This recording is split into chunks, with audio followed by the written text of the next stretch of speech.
Hello friends, save education academy पर आपका स्वागत है। आज हम भारत की नदियों के बारे में फिर देखेंगे। कल का जो चैप्टर था उसमें हमने मुख्य रूप से हिमालयन नदियों के बारे में देखा, जिसमें गंगा, सिंधु और ब्रह्मपुत्र के बारे में पढ़ा। आज हम प्रायद्वीपीय नदियों के बारे में देखते हैं। सबसे पहले एक छत्तीसगढ़ में जगह है जिसका नाम है अमरकंटक। अमरकंटक। और इस अमरकंटक से तीन नदियाँ तीन दिशाओं में निकलती हैं। एक नदी दक्षिण से होकर बिहार में जाकर गंगा से मिल जाती है, और जो गंगा से मिलती है इस नदी का नाम है सोन नदी। इस नदी का नाम है सोन नदी। ये एकमात्र नदी है जो गंगा की सहायक नदी है, जो दक्षिण से जाकर गंगा में मिलती है, जो बिहार के पटना में जाकर गंगा से मिल जाती है। तो ये गंगा की सहायक नदी हो गई। एक नदी उड़ीसा होते हुए बंगाल की खाड़ी में गिर जाती है, इसका नाम है महानदी। महानदी। और एक नदी मध्य प्रदेश होते हुए और कुछ हिस्सा गुजरात होते हुए अरब सागर में गिर जाती है, इस नदी का नाम है नर्मदा नदी। नर्मदा नदी। तो एक बार हम फिर देख लेते हैं कि छत्तीसगढ़ का बहुत फेमस जगह है जिसका नाम है अमरकंटक, और अमरकंटक से तीन नदियाँ तीन दिशाओं में निकलती हैं। एक नदी दक्षिण से जाकर गंगा में मिल जाती है बिहार में जाके, जिसका नाम है सोन नदी। और एक नदी अमरकंटक से निकलकर मध्य प्रदेश होते हुए गुजरात होते हुए अरब सागर में गिर जाती है, और एक नदी उड़ीसा होते हुए बंगाल की खाड़ी में गिर जाती है। अब हम तीनों नदियों से बनने वाले कुछ क्वेश्चन को देखते हैं। तो सोन नदी से सिर्फ एक ही क्वेश्चन बनेगा। क्वेश्चन पूछेगा कि गंगा की वो सहायक नदी कौन सी है जो दक्षिण से जाकर गंगा में मिलती है, तो आप आंसर देंगे सोन नदी। महानदी से भी एक दो क्वेश्चन बनते हैं कि महानदी का उद्गम स्थान क्या है, आप आंसर देंगे छत्तीसगढ़ का अमरकंटक। इसका मुहाना कहाँ है, बंगाल की खाड़ी। और एक इस पर डैम भी बनता है उड़ीसा में। जब ये जाती है तो उड़ीसा में एक डैम भी बनता है जो विश्व का सबसे लंबा बांध है, जिसका नाम है हीराकुंड बांध। जिसका नाम है हीराकुंड बांध। तो क्वेश्चन पूछेगा इस बांध से कि हीराकुंड बांध किस नदी पर बनता है, तो आप आंसर देंगे महानदी पर। कहाँ पर बनता है, तो आप आंसर देंगे उड़ीसा में। तो ये जो हीराकुंड बांध है वो लगभग 4.8 किलोमीटर लंबा है या चौड़ा है, जो भारत का सबसे चौड़ा बांध है, जो लगभग 5 किलोमीटर चौड़ा है। अब नर्मदा नदी से बहुत सारे क्वेश्चन बनेंगे। पहला क्वेश्चन बनता है कि मध्य भारत की सबसे लंबी नदी कौन है, तब आप आंसर देंगे नर्मदा नदी, जिसकी लंबाई लगभग 1312 किलोमीटर है। नर्मदा के ऊपर देखा जाए तो लगभग भारत का बीचों बीच वाला भाग है। इसके ऊपर विंध्याचल पर्वतमाला है, और नर्मदा के नीचे सतपुड़ा है। सतपुड़ा का पर्वत है। यहीं पर मध्य प्रदेश के बैतूल ज़िले से सतपुड़ा की पहाड़ियों से एक नदी निकलती है, और ये नदी मध्य प्रदेश और गुजरात होते हुए अरब सागर में गिर जाती है, जिसका नाम है ताप्ती नदी। ताप्ती नदी। ये मध्य प्रदेश के बैतूल ज़िले से निकलती है। तो क्वेश्चन पूछा जाएगा कि ताप्ती नदी का उद्गम स्थान कहाँ से है, तो मध्य प्रदेश का बैतूल जिला की सतपुड़ा की पहाड़ियों से निकलकर मध्य प्रदेश होते हुए और गुजरात होते हुए अरब सागर में गिर जाती है। मुख्य रूप से नर्मदा और ताप्ती से सबसे अधिक जो क्वेश्चन बनता है,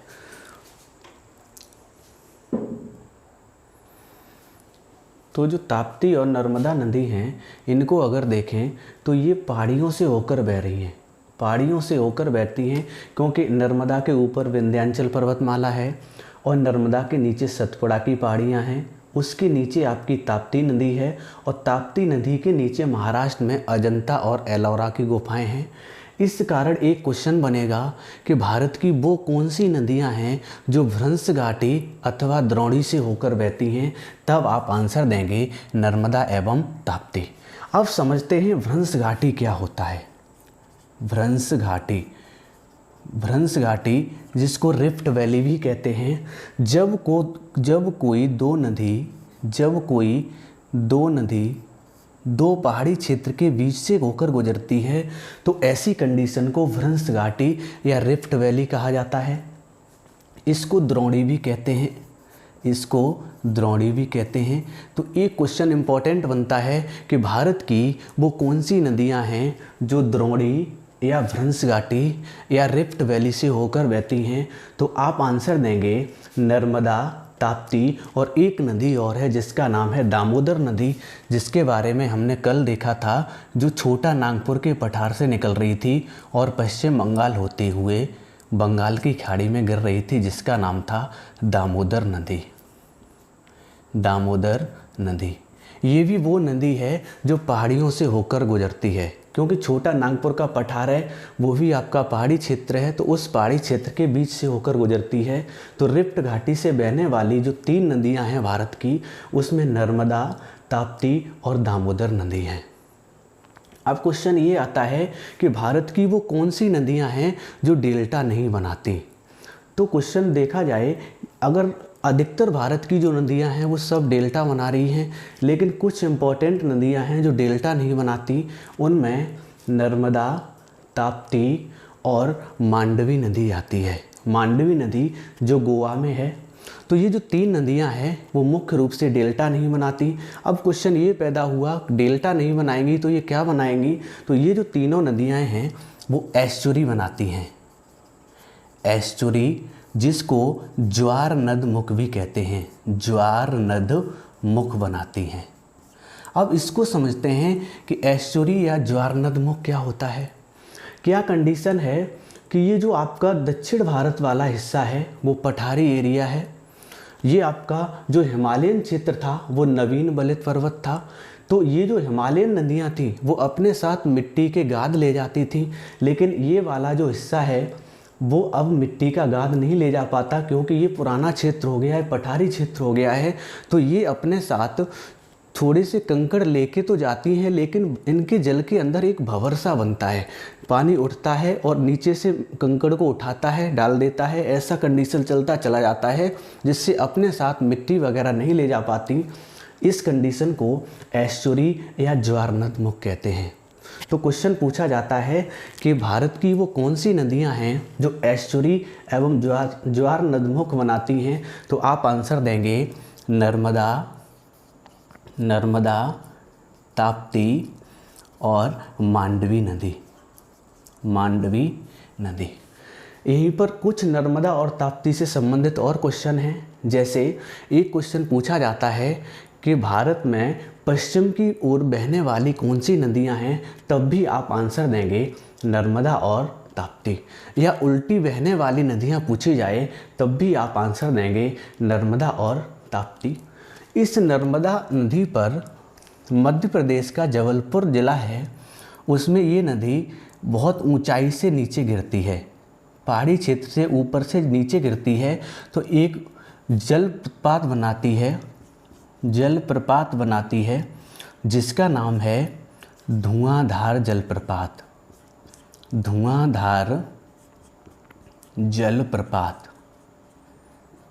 ये आपका मध्य प्रदेश के जबलपुर ज़िले में बनता है। इसका दूसरा नाम और है जिसको कहते हैं कपिलधारा जलप्रपात।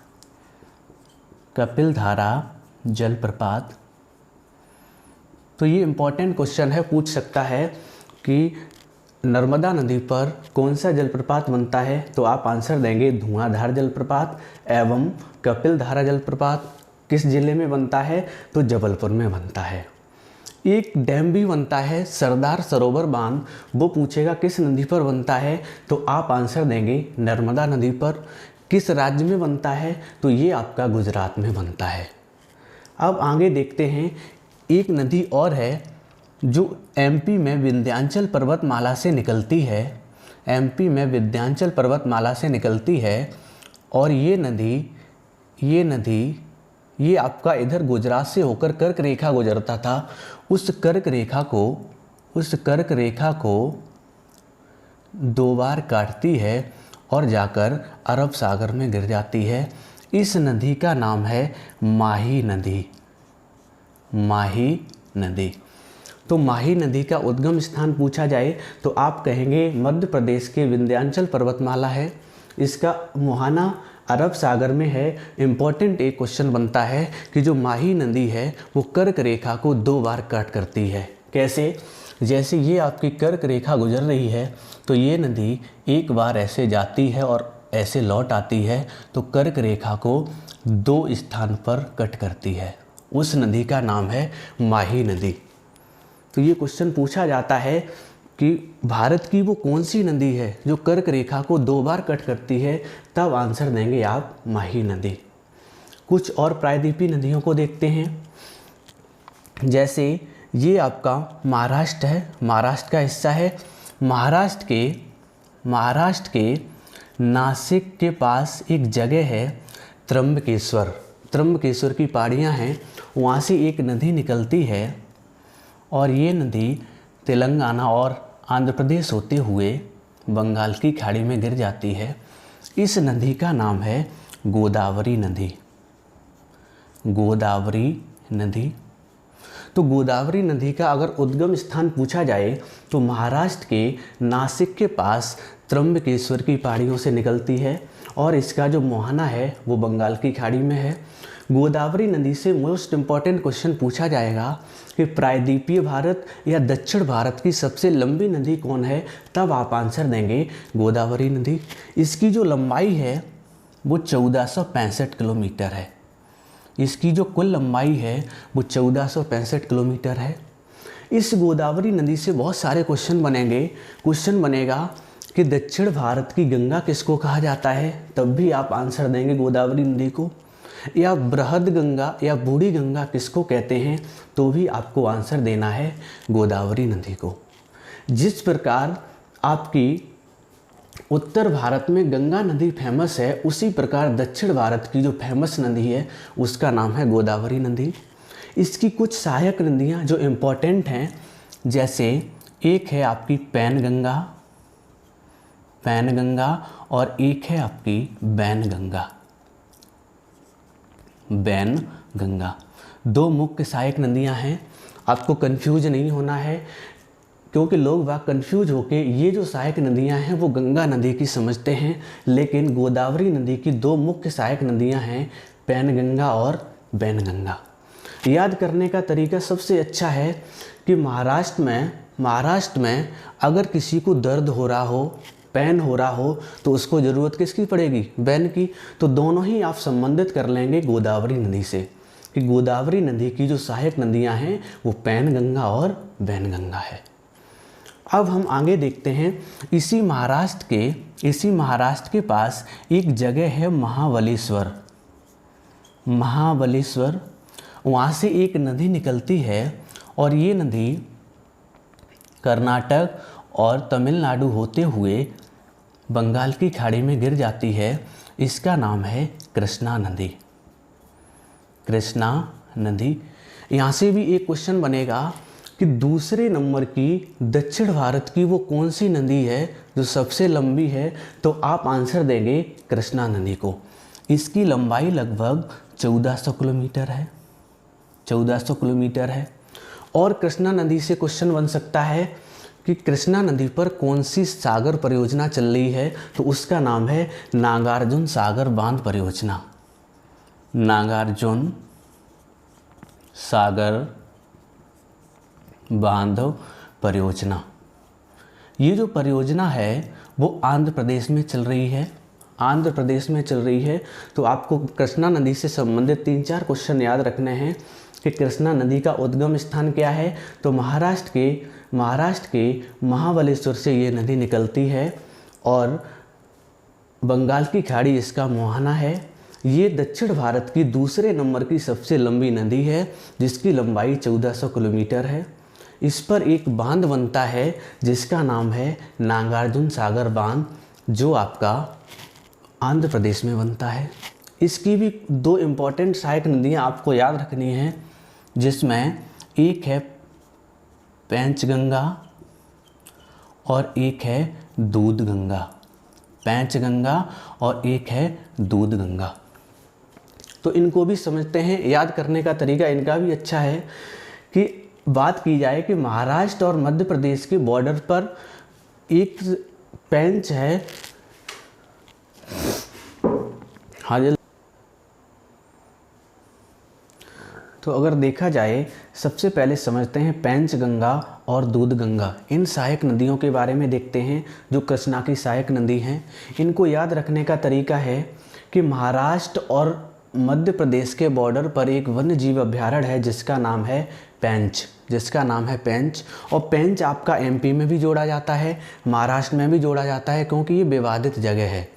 इस कारण महाराष्ट्र और एमपी में पेच फंसा हुआ है, और जब पेच फंसा हुआ है तो लड़ाई झगड़े की कंडीशन है, तो उसके लिए किसकी ज़रूरत होगी? दूध की। तो हम इसको दोनों को याद रख सकते हैं कि जो कृष्णा नदी से संबंधित दो सहायक नदियां हैं तो वो पैंचगंगा और दूधगंगा हैं। जैसे मैंने गोदावरी की देखी थी पैनगंगा वैनगंगा, उसी प्रकार कृष्णा की दो नदियां हैं सहायक, पैंचगंगा दूधगंगा। अब आगे देखते हैं, महाराष्ट्र के आगे आपका कर्नाटक है, और कर्नाटक के कुर्ग जिले के पास ब्रह्मगिरी की पहाड़ियाँ हैं। वहाँ से एक नदी निकलती है। जे आपकी जो पहाड़ियाँ हैं वो ब्रह्मगिरी की पहाड़ियाँ हैं। ब्रह्मगिरी की पहाड़ी यहाँ से एक नदी निकलती है और तमिलनाडु होते हुए बंगाल की खाड़ी में गिर जाती है। इस नदी का नाम है कावेरी नदी। तो क्वेश्चन पूछेगा कि कावेरी नदी का उद्गम स्थान कहाँ है? आप आंसर देंगे कर्नाटक का कुर्ग जिले के पास ब्रह्मगिरी की पहाड़ियों से ये निकलती है, उद्गम स्थान हो गया। इसका मुहाना कहाँ है? बंगाल की खाड़ी में। कावेरी से और क्वेश्चन बनेगा कि दक्षिण की गंगा किसे कहते हैं? तब आप आंसर देंगे कावेरी नदी। दो क्वेश्चन है कन्फ्यूजनिंग वाले। एक अगर क्वेश्चन पूछा जाए कि दक्षिण भारत की गंगा कौन है, तब आप आंसर देंगे गोदावरी नदी को। अगर सिर्फ ये पूछा जाए कि दक्षिण की गंगा कौन है, तब आप आंसर देंगे कावेरी नदी को। एक क्वेश्चन और बनेगा कावेरी जल विवाद। ये बहुत फेमस जल विवाद है जो किन दो राज्यों के बीच है? तो आप आंसर देंगे कर्नाटक और तमिलनाडु। कर्नाटक और तमिलनाडु के बीच कावेरी जल विवाद है। एक क्वेश्चन और बनता है कि एक शिव समुद्रम जलप्रपात बनता है। शिव समुद्रम जलप्रपात ये भी एक झरना बनता है इस नदी पर। तो कहाँ पर बनता है? तो आप आंसर देंगे तमिलनाडु में। किस नदी पर बनता है? कावेरी नदी पर। तो इस प्रकार हमने देखा आज प्रायद्वीपीय नदियों को। कल के वीडियो में मैंने बहुत सारी आपकी जो हिमालयन नदियाँ थी उनको देखा था, जिसमें मुख्य रूप से सिंधु नदी, गंगा नदी और ब्रह्मपुत्र नदी को देखा। आज हमने नर्मदा, ताप्ती, गोदावरी और कृष्णा, कावेरी नदियों को देखा। एक बार हम देख लेते हैं, फिर से रिवाइज कर लेते हैं। जैसे कल मैंने सिंधु नदी के बारे में पढ़ा, इसका उद्गम स्थान मानसरोवर झील था, और ये नदी पाकिस्तान होते हुए कराची के पास जाकर अरब सागर में गिर जाती है। इसकी जो कुल लंबाई थी वो 3180 किलोमीटर थी। इसकी मुख्य रूप से जो 5 सहायक नदियाँ थीं उनमें झेलम, चिनाब, रावी, ब्यास, सतलज थी। ऐसे ही आपकी जो गंगा नदी है उसका जो उद्गम स्थान था वो गोमुख था। गोमुख में इसका नाम भागीरथी था। आगे जाके देवप्रयाग में इसका नाम गंगा पड़ता है जब अलकनंदा नदी इससे मिल जाती है। तो इसकी जो संयुक्त धारा होती है उसको ही गंगा कहते हैं।